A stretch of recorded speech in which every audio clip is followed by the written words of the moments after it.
This Family Life News podcast is made possible by the support of listeners like you. Next on the 5 o'clock report. So this is a truly crazy judicial ruling, and I think honestly one of the most crazy acts of judicial tyranny that I've ever seen happen in American history. My only caution is one thing can lead to the next thing. Kind of scary thinking that a company that as big as they were could possibly no longer exist. Now, let's go to the newsroom. Good afternoon and welcome to the broadcast. I'm Family Life News anchor Sarah Harnish.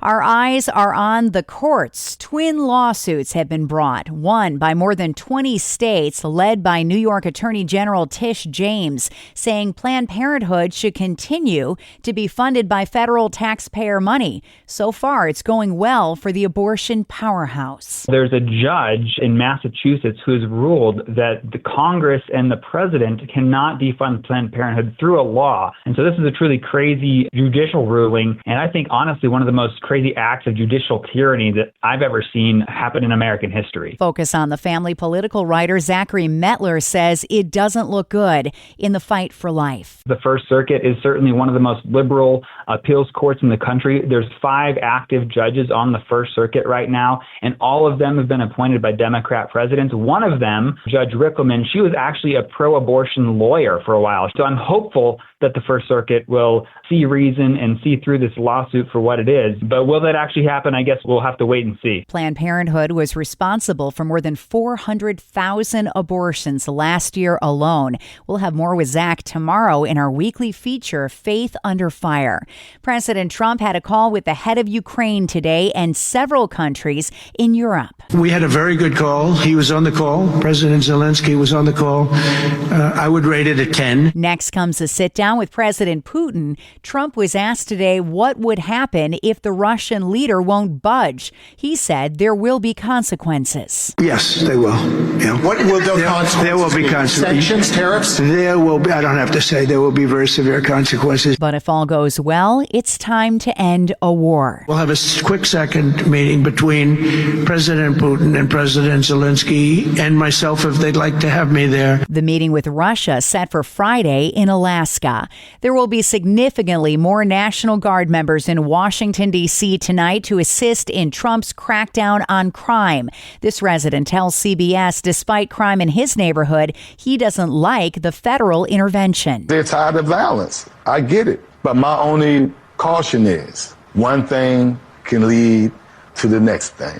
You can take over our police department today and we wake up and they might not give it back. White House Press Secretary Caroline Leavitt defended the move. We are removing as many criminals from the streets and we are cleaning up D.C. as best as we can. Out to sea, meteorologists across the United States are closely watching Tropical Storm Erin in the Atlantic, projected to become a major hurricane. Meteorologist Craig Allen. All the weather models are indicating that Erin is going to move into an area that is much more conducive to strengthening, and quickly at that. The storm will be moving into much warmer waters in about a day or so. It's just too early to tell if it will brush the eastern coastline or stay out to sea, but the rip tides are already impacting the shoreline. A new Gallup poll shows about half of American adults now believe moderate drinking is harmful. That's up from 28% 10 years ago. And educators and parents have been debating whether boys should start kindergarten later than girls. Expert Richard Reeves says starting boys at age 6 is good for them. There are huge gender gaps in education now. Reeves says girls are more mature than boys as young as age 5, and one way to solve that is just give the boys a bit more time, and in a way it's leveling the playing field. Reeves says that helps boys close the gap in high school. Still to come on the 5 o'clock report, Pennsylvania's governor goes to the site of the steel factory explosion. An iconic New York business struggling, and you won't believe what was in the water in Pennsylvania. Those stories after weather with Kevin Williams. Here is your Family Life regional weather forecast. Partly cloudy and muggy. A late night shower possible near Lake Erie. Low temperatures 60s and low 70s. Tomorrow, variable clouds, muggy, couple of showers and thunderstorms around, high temps in the 80s. Thursday, there could still be a shower or thunder shower in parts of central and eastern Pennsylvania. Otherwise, on Thursday, developing sunshine with lowering humidity, high temperatures mid 70s to the middle 80s. Thank you, Kevin. Checking the stories making news where you live across New York and Pennsylvania. Pennsylvania Governor Josh Shapiro toured the steel mill yesterday near Pittsburgh, where a deadly explosion happened Monday morning. This was a human tragedy that we lost 2 lives here yesterday at this plant, that there are others who remain hospitalized and injured. The governor is vowing to get to the bottom of what happened. We owe them an answer for what happened. We owe them the answers to their questions. The cause of the blast is still under investigation.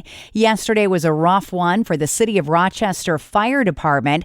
8 city firefighters were treated for injuries or exhaustion suffered while battling a 4-alarm blaze on the city's north side, followed by a 3-alarm fire on the west side, all during extreme hot weather. RFD Lieutenant Jackie Sierra tells WROC, when you get into this career field, you know that you're putting yourself at risk to save someone else. That is part of the job.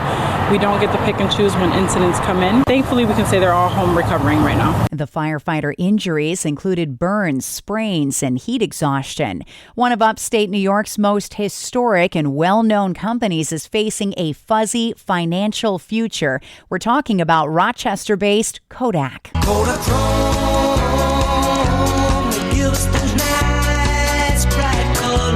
During its heyday, Kodak was the world's largest maker of film and cameras. Now, due to the advent of digital devices, the 133-year-old company is a shadow of its former self.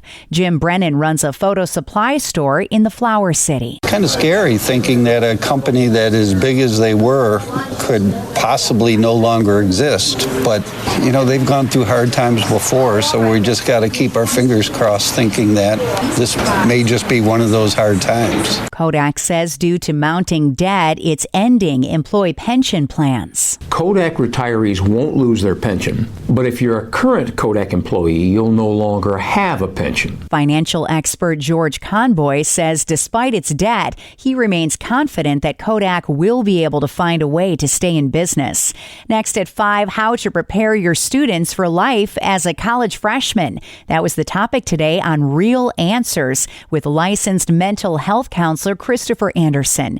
Let's listen in. The reality is it's not that they're not even welcoming. They're becoming more openly hostile towards students who come from a faith background, particularly a Judeo-Christian background. And your students have to be aware of that, especially if they're heading towards any number of secular universities. It doesn't take long to realize that these students are going to be targeted. You know, just turn on the news, and it's in the news all the time. And it's very surprising, of course, when we're seeing these big name schools and not so big name schools also that are openly promoting things like anti-Semitism, which then, of course, Christians get also targeted because of similar values that Christians and folks of the Jewish faith promote and believe in. So we want parents to understand that you are going to remain your child's most influential force as long as you stay active and don't take a passive role in discussing these things and speaking to your children.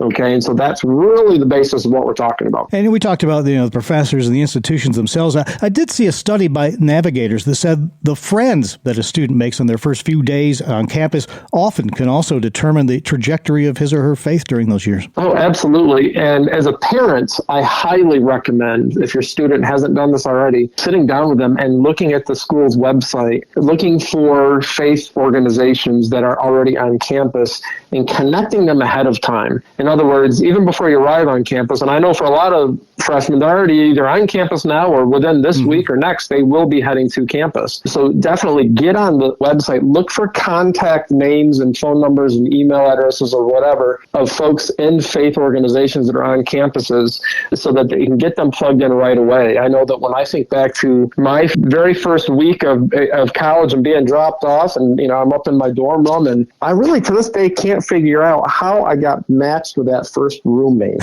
Because quite honestly, There was not a whole lot of similarity on any level at that point. So you might have a roommate that you matched well with, others aren't. But the reality is, though, in preparation for being able to take the onslaught of secular philosophies, you need to have folks you can count on it. So get connected. Get your student connected immediately with the Christian networks on campus. And also look at churches that are in the community. Don't just rely on what's available on campus. Get your students connected in with churches in the community. Get online, see what's available, because let me tell you something. They are going to need it, hands down. Mm-hmm. Don't let them feel like they're alone in this. As a parent, you need to fight this, and you need to pursue other resources if it comes to it. When I was in school, I could tell there were some philosophical differences back when I was in school, but goodness, there was never a time that even any of my college professors, when I'm thinking back to my undergraduate years, there was never a time that I felt like I wasn't allowed to be myself. But that is completely not true today. And sadly, students do have to watch what they say. Licensed mental health counselor Christopher Anderson with today's Real Answers.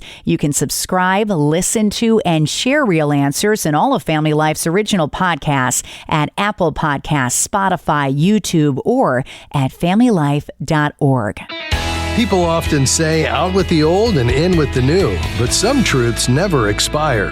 Hi, I'm Rob West with your Faith and Finance Minute. Jesus said, "No servant can serve two masters. You cannot serve God and money." That's just as relevant today as it was 2,000 years ago. In a world of rising costs and constant financial pressure about what we should pursue, money can quickly become our focus, sometimes even without realizing it. But Jesus reminds us, wealth is not meant to rule our hearts. So how do we keep money in its rightful place? By walking closely with God, grounded in His Word, guided by prayer, and growing in obedience. When our hearts stay aligned with Him, money becomes what it was always meant to be, a tool, not a master to follow. Connect with a certified Kingdom advisor who's been trained to deliver financial advice that aligns with your Christian values by visiting our website, faithfi.com. Coming up on the 5 o'clock report, it wasn't lions and tigers and bears in Pennsylvania, but there was something in the water you definitely didn't want to see. That story after weather. I'm Kevin Williams, and here is your Family Life regional weather forecast. Beneficial rains fell in parts of the region today, a region that has been, with a few exceptions, parched. Showers and storms will be in parts of the area tonight into tomorrow morning early, and then higher pressure builds in, drying and clearing conditions, setting us up for some nice weather for weeks in. The call for tonight, look for another shower, thunderstorm around. We have a cloudiness, still on the muggy side, low temps 60s and low 70s. For tomorrow across New York State, turning less humid with a sun-cloud mix, slight chance of a shower across the southern tier. In Pennsylvania, sun and clouds, a couple of scattered showers and rumbles, mainly in central and eastern Pennsylvania. High temperatures tomorrow, upper 70s to the mid-80s. Across the board, it's a nice sunny day on Friday, low humidity, high temperatures in the lower 80s. Thank you, Kevin. Finally at 5, when you hear the word alligator, you probably think deep south, not Pennsylvania. Here's Family Life's Mark Webster. Bucks County PA man was fishing from his kayak when he got a very unexpected surprise on the other end of his line. No way, bro. Look at it. Look at it. A baby gator. Ricky Sanchez tells WPVI, I hooked onto something. When I brought it close, I was like, oh no, that's a gator. That's definitely a gator. That cannot be here. Excited, but pretty spooked because I never caught an alligator before. Well, thankfully, it turned out that help wasn't far away. Kyle Asplund, who runs an alligator and wildlife sanctuary in Florida, just happened to be visiting the area. When he heard about the out-of-place gator, he stopped by and made quick work of catching it from Magnolia Lake. Wait until dark when it's easier to catch these animals. At night, their eye shine is very apparent when you shine a spotlight on them. PA wildlife officials were grateful for the assist, and Asplund says he'll transport the Keystone State gator, likely an illegal discarded pet, to his sanctuary in Florida. Mark Webster, Family Life News. And that's the world that we live in for Wednesday, the 13th of August. I'm Sarah Harnish, and this is the 5 o'clock report on Family Life. Thank you for listening to this Family Life News podcast. If you've been encouraged by what you've heard, please share it with others and click the subscribe button to automatically receive future episodes. Family Life is a listener-supported ministry.